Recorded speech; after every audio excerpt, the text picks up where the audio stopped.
And this is the little poupée that I talked to you about that has the original label from Au Non Bleu, a toy store in Paris, one of the prestige toy stores in all of Paris throughout the second half of the 1800s and really well into the 1900s, changing with the times in the style of their doll and toys.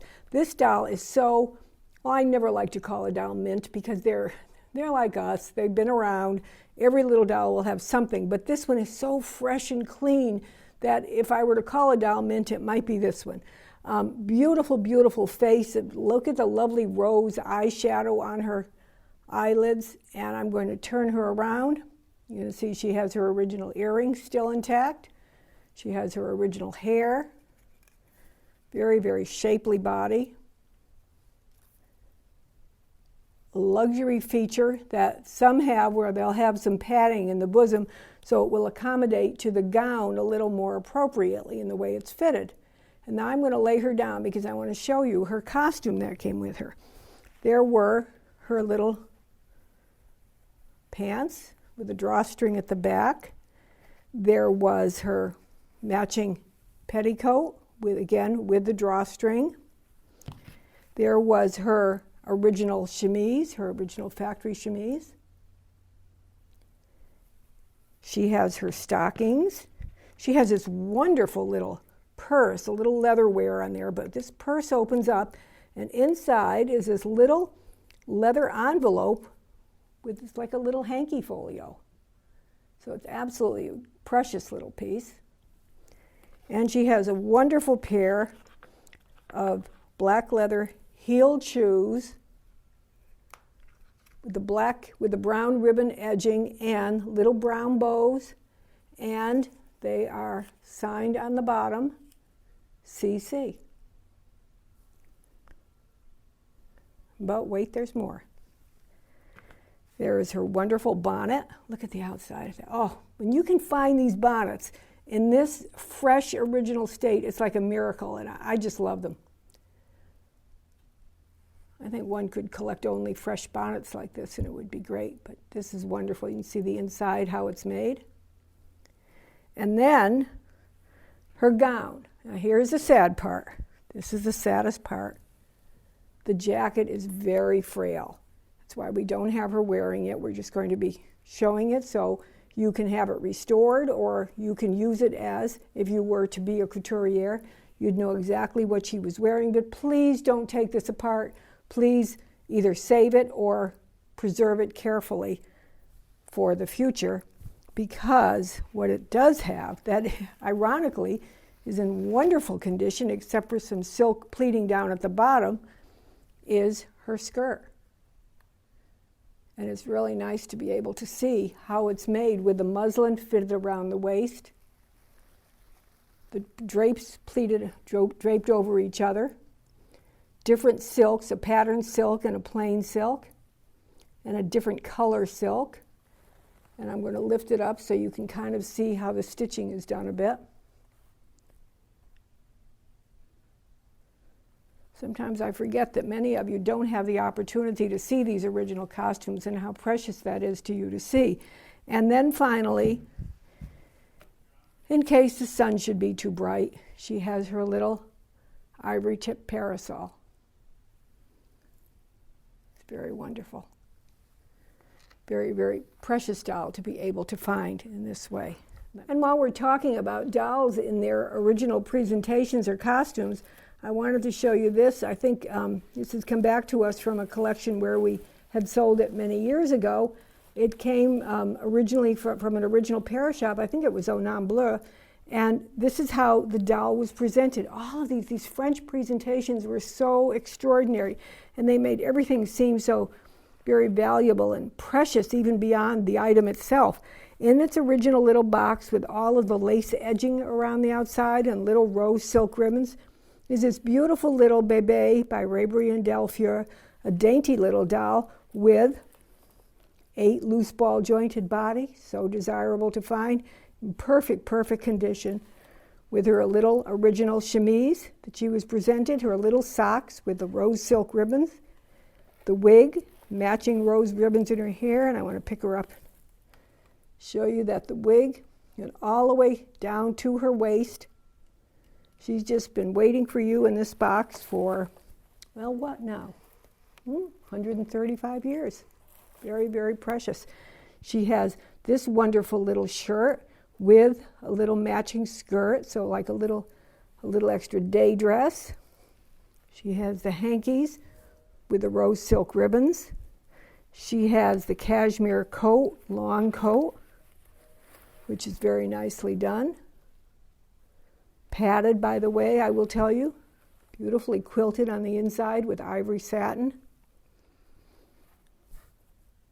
And then her best dress, first of all, the bonnet that goes with it, with that incredible feathered plume, dyed to match. Everything is done just so.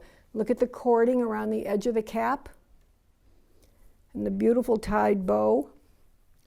You know, I think if you had a chance, if you could go into sewing vintage clothing shops, if you could collect old vintage bows, adding those to a doll just does everything to it, because they have aged and kind of gone into their fold so beautifully. Don't iron them, just put them on a doll as they are, like this bonnet is showing how beautiful that is, and it's just incredible. And then this wonderful matching dress. Look at the design in the back. Just as fresh as the day it was made.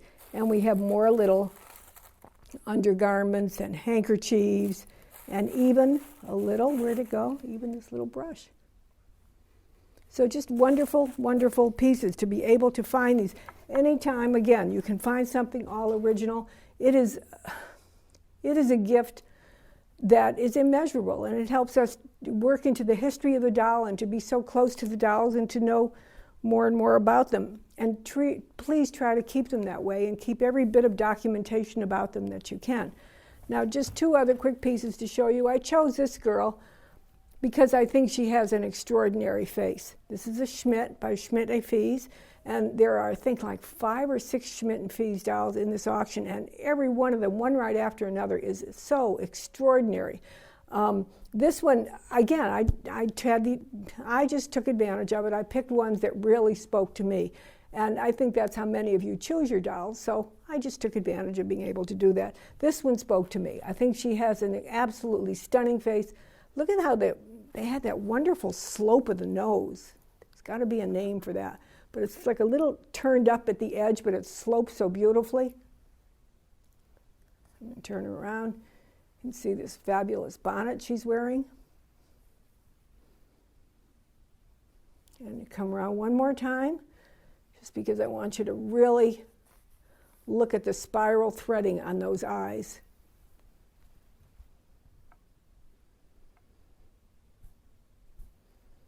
We were talking about clothing for dolls and wardrobes. There are 1, 2, 3, I think 5 dolls in this auction that have original trousseaux with them.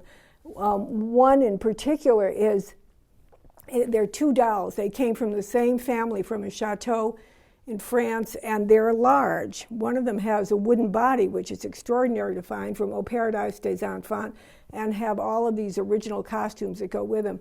That, again, when you can find dolls with the trousseaux, and I beg you, when you find them, try to keep everything together. It's so important. Because we're not just collecting dolls, we're collecting history, we're preserving history. And we ought to all get a medal for doing it, and you definitely should, because it's hard work to be a collector and to be a devoted and serious collector. Now this doll, I love her costume. I don't know if it was original from the factory or if it was custom made to order. It certainly is very, very old and of the time, but it is so special that I kind of think it was couturier made for a special event. And I'm hoping the camera will come in and pick up some of the detail. This is all embroidered and then cut out and then appliqued onto the silk. It's absolutely stunning. She's holding this wonderful little accessory. The dress is perfectly fitted to her. This is later on when Bijoux was making their bébés, but then there were still some people that wanted to have adult lady dolls. So they designed a body that had basically shapely bosom and a tiny waist and a big butt. And so they could wear these lady clothes, and this was an example of one of them. And I'm going to turn it around because I want you to see this entire gown. It's absolutely stunning.